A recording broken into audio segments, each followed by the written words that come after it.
Tamam, o zaman sizin için hazırladığımız kaynaklara şöyle bir giriş yapalım hemen. Bu kez Kürt mitolojisi ve efsaneleri var masamızda. Evet. Önümüzdeki materyaller yani bu zengin sözlü geleneğin derinliklerine inen metinler aslında. Amacımız ne? Bu eski anlatıların özünü, sembollerini, o unutulmaz hikayeleri sizin için biraz daha anlaşılır kılmak. Aynen öyle. Kaynaklara baktığımızda Kürt mitolojisinin Zerdüştlükten, Yezidilikten, hani eski İrani kültürlerden ve tabii ki halkın kendi anlatılarından nasıl katman katman beslendiğini görüyoruz. Hı hı. Yani bunlar sadece masal gibi değil.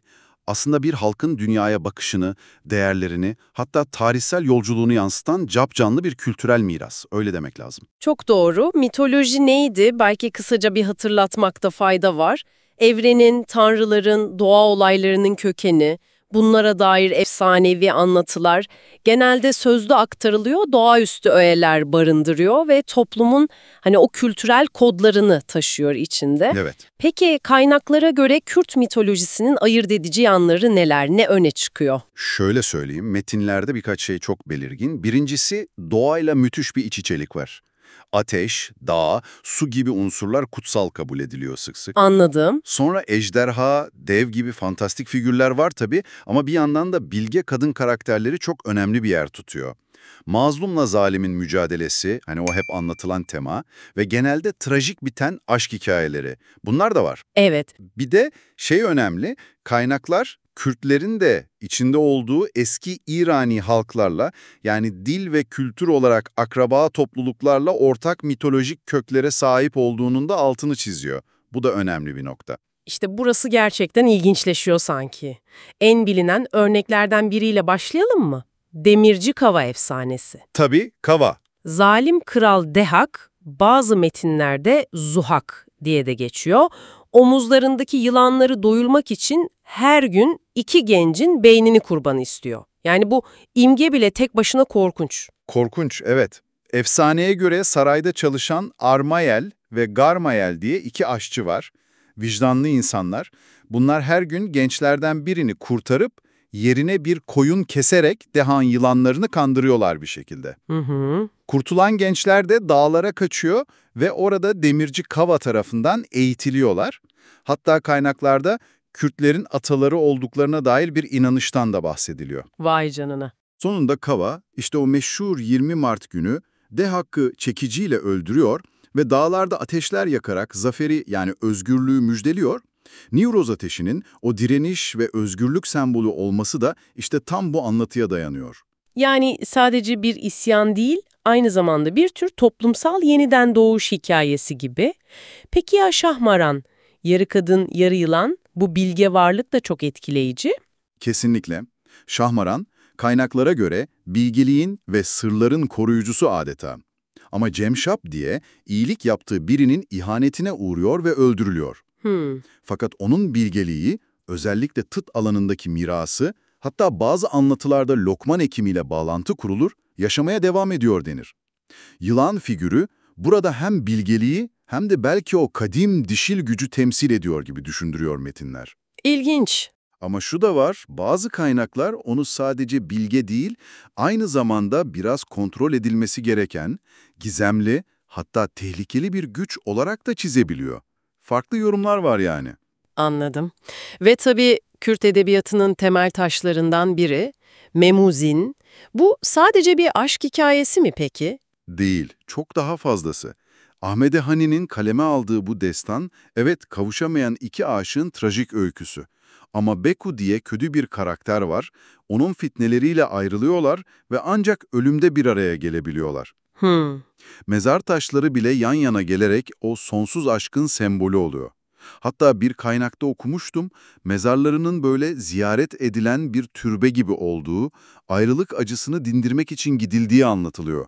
Yani halk arasında ne kadar canlı kaldığını gösteriyor bu. Evet, evet. Yine benzer temaları işleyen Siyah Hece var kaynaklarda geçen. O da trajik bir aşk, kavuşamama ve özgürlük arayışı üzerine kurulu. Kaynaklarda Simurg kuşu da geçiyor, yani Zümrüdü Anka. Bu da İran mitolojisiyle ortak bir figür sanırım, değil mi? O kendini yakıp küllerinden doğma meselesi. Evet, Simurg hem İran hem Kürt anlatılarında karşımıza çıkan çok güçlü bir sembol. Küllerinden yeniden doğması bir yana diğer kuşların ona ulaşmak için çıktığı o yolculuk var ya, Evet. o genelde bir kendini bilme, nefsini terbiye etme metaforu olarak yorumlanıyor. Yine İran mitolojisinin dev pehlivanı Rüstem-e Zal da her ne kadar Firdevsi'nin Şahnamesinde ana karakter olsa da Kürt sözlü geleneğinde de önemli bir figür olarak yer buluyor. Peki bu farklı efsanelerde tekrar eden ortak semboller ve temalar var mı? Dikkat çekici olanlar. Olmaz mı? Kesinlikle var. Ateş mesela sık sık karşımıza çıkıyor. Arınma, direniş, haberleşme çok işlevli bir sembol. Hı hı. Dağ sadece coğrafi bir yer değil, özgürlük demek, sığınak demek, kutsal bir mekan demek. Aslan gücü temsil ediyor, bazen kadın kahramanlıkla bile ilişkilendiriliyor. Anladım. Ana temalara bakarsak da imkansız aşkın verdiği acı, zalime karşı direniş, kadının bilgiliği ve gücü bu önemli, doğanın kutsallığı ve tabii ki hiç bitmeyen bir özgürlük arayışı. Bunlar hep var. Peki bütün bu anlatıların kökeni ne? Yani kaynaklar bu konuda ne diyor? Sadece hayal ürünü mü bunlar? Kaynaklarda farklı teoriler var tabii. Bir görüş, mitlerin aslında zamanla değişmiş, biraz abartılmış, tarihi olaylar ya da dini anlatıların hakikatin tahrifi diye de yorumlanıyor bazen, efsaneleşmiş hali olduğu yönünde. Hmm, Özellikle Mezopotamya'nın yani Sümer, Babil, Asur gibi medeniyetlerin olduğu toprakların bu mitolojiler için çok verimli bir kaynak olduğu, hatta Yunan mitolojisini bile etkilediği vurgulanıyor bazı metinlerde. Savaş. Bu ikilik, Kürt mitolojisindeki mazlum-zalim çatışmasında sıkça yankısını buluyor. doğru. Diğeri de Yezidilik. Tanrı'nın dünyayı yaratıp yönetimini melek tavus başta olmak üzere meleklere bıraktığı inancı var orada. Kendine özgü bir sistem, özellikle doğaya ve melek figürlerine yaklaşmada etkilerini görmek mümkün. Anlıyorum. Yani gördüğümüz gibi Kürt mitolojisi sadece böyle eski, tozlu hikayelerden ibaret değil kesinlikle. Değil. Bir halkın kolektif belleğini, sevinçlerini, acılarını, umutlarını, o direniş ruhunu taşıyan capcanlı bir kültürel damar adeta. Kava'dan Şahmaran'a, Memuzin'den Simurg'a her bir anlatı bu zengin mirası bugüne taşıyor aslında. Kesinlikle. Ve belki de size üzerinde düşüneceğiniz bir soruyla bitirelim. Ne dersiniz? Olur. Acaba bu mitolojik anlatılar, semboller, temalar, bunlar sadece geçmişe ait folklorik öğeler mi?